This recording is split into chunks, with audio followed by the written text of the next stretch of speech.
Здравствуйте! В эфире телеканала программа «Актуальное интервью», в студии Кристина Якупова. Органы предварительного следствия в системе Министерства внутренних дел России и, в частности, у нас в республике имеют богатую историю. Немного истории о системе предварительного следствия в Якутии и о сегодняшнем дне нам расскажет гость в студии Евгений Разин, временно исполняющий обязанности заместителя министра внутренних дел по республике Саха-Якутия, начальника следственного управления, полковник юстиции. Евгений Алексеевич, здравствуйте. Здравствуйте. Когда был учрежден День образования органов предварительного следствия Министерства внутренних дел России? Органы предварительного следствия в системе Министерства внутренних дел созданы на основании указа Президиума Верховного Совета СССР от 6 апреля 1963 года о предоставлении права производства предварительного следствия органам охраны общественного порядка. В этом же году в нашей республике создан следственный аппарат численностью 54 сотрудника. В самом министерстве создан отдел, состоящий из 8 человек. В городе Якутске отделение из 10 человек. И в нескольких наиболее крупных районах следственные подразделения численностью от 2 до 4 человек. Первым руководителем следственного аппарата являлся Золотарев Виль Николаевич, который возглавлял управление в течение 5 лет. В настоящее время штатная численность Следственного управления республики составляет 352 человека. Из них сотрудники аппарата — это 65 человек, куда входит следственная часть по расследованию организованной преступной деятельности. Следственное управление города Якутска состоит из 130 человек, и следственные подразделения имеются в 35 районах республики. За эти годы следователи Следственного управления успешно расследовали дела различной категории. Это общеуголовной направленности, экономической, коррупционной направленности, преступления в сфере незаконного оборота наркотиков, специфические для нашего региона преступления, связанные с незаконным оборотом драгоценных металлов и камней. В последнее время сформирована следственно-судебная практика по расследованию таких актуальных преступлений, как в сфере информационно-телекоммуникационных технологий. И на протяжении многих лет нам удается достигать высоких показателей по такому направлению, как расследование преступлений, совершенных участниками организованных преступных групп и преступных сообществ. За большой вклад в укрепление законности и правопорядка, проявленный героизм при выполнении служебных обязанностей. Ряд сотрудников Следственного управления за эти годы были удостоены высоких государственных наград. Так, орденом Боевого Красного Знамени награжден Игнатьев Ариан Иванович. 2 сотрудникам присвоены почетные звания Российской Федерации, 9 сотрудников были награждены медалями СССР и Российской Федерации, и 11 сотрудникам присвоены почетные звания «Заслуженный юрист Республики Саха-Якутия».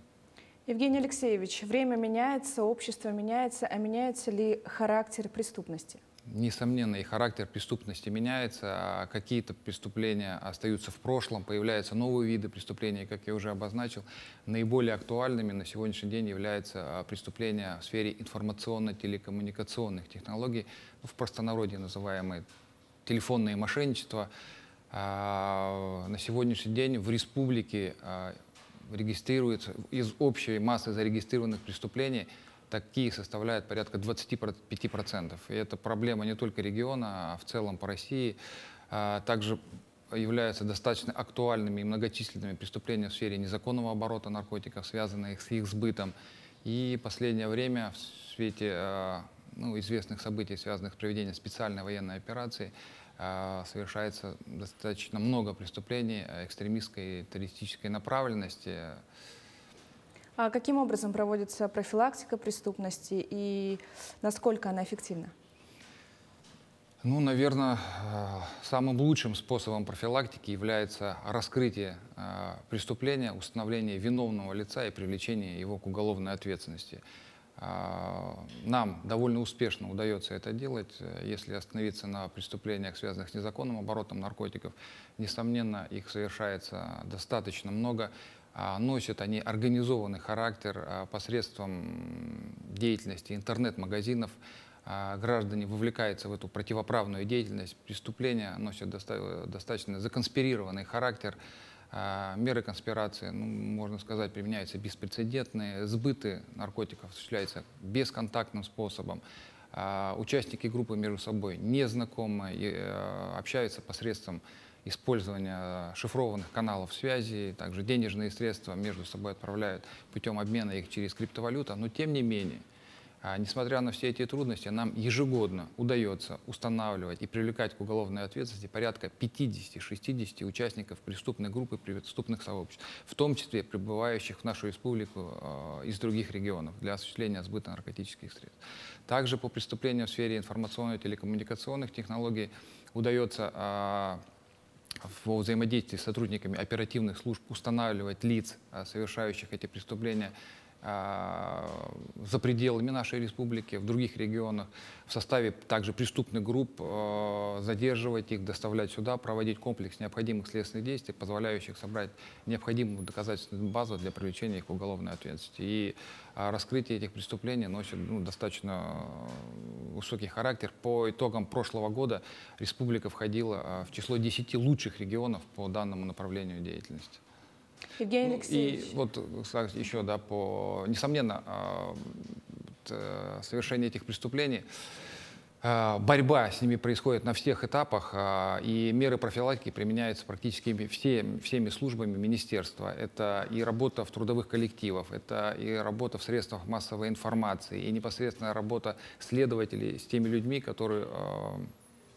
с которыми работаем в рамках уголовных дел. Тем не менее, к сожалению, эти меры не дают должного эффекта, и люди, которые попадаются на уловку мошенников, признаются, что были информированы, но тем не менее считали, что с ними этого произойти не может, но тем не менее становились жертвой преступников. И здесь я хочу сказать, что если вам звонят, представляясь сотрудниками банка, либо сотрудники правоохранительных органов, и предлагают свои услуги относительно того, чтобы принять меры к обеспечению безопасности и сохранению денежных средств на вашем счете, говоря о том, что кто-то пытается принять меры к их хищению, предлагают перевести деньги на какой-то счет и начинают с вами вести диалог в этом направлении, это мошенники. Однозначно, 100% это мошенники, и они используют очень тонко различные психологические манипуляции, и в процессе длительного разговора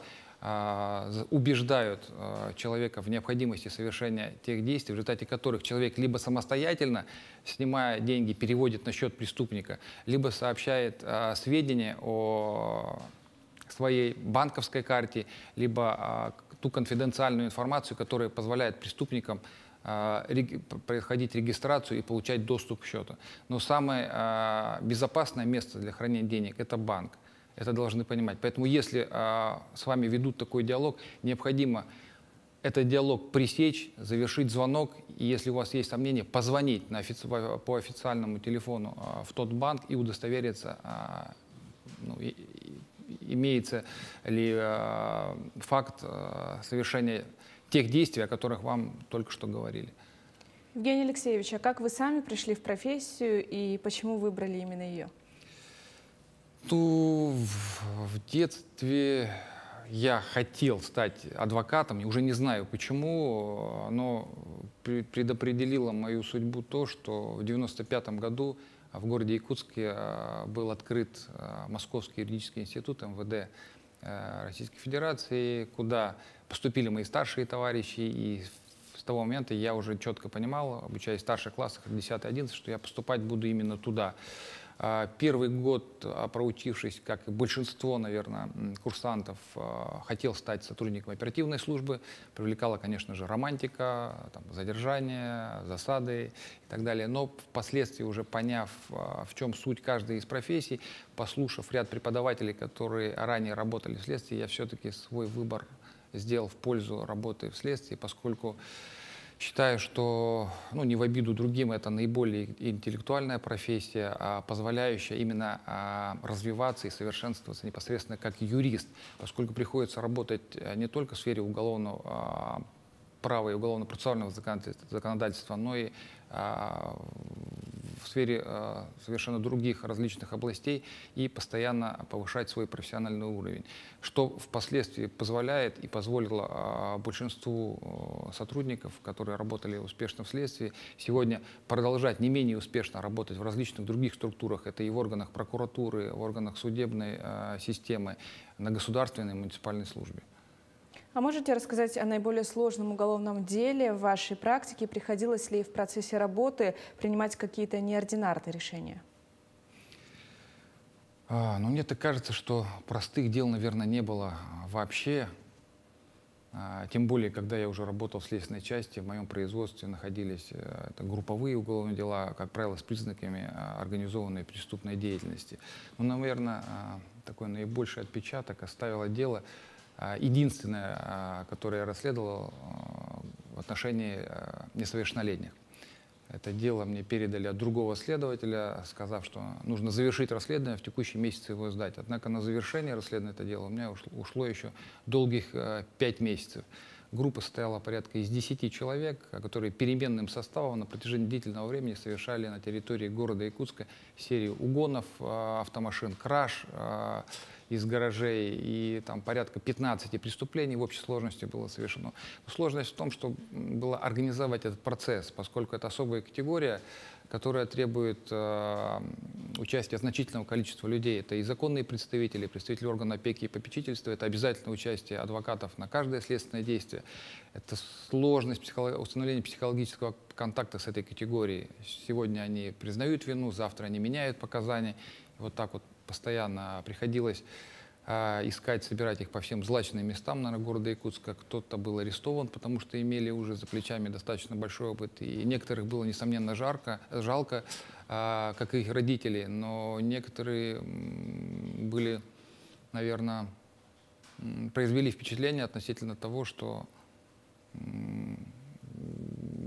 выглядели как такие закоренелые преступники, имеющие достаточно большой опыт, которым подход было найти практически невозможно.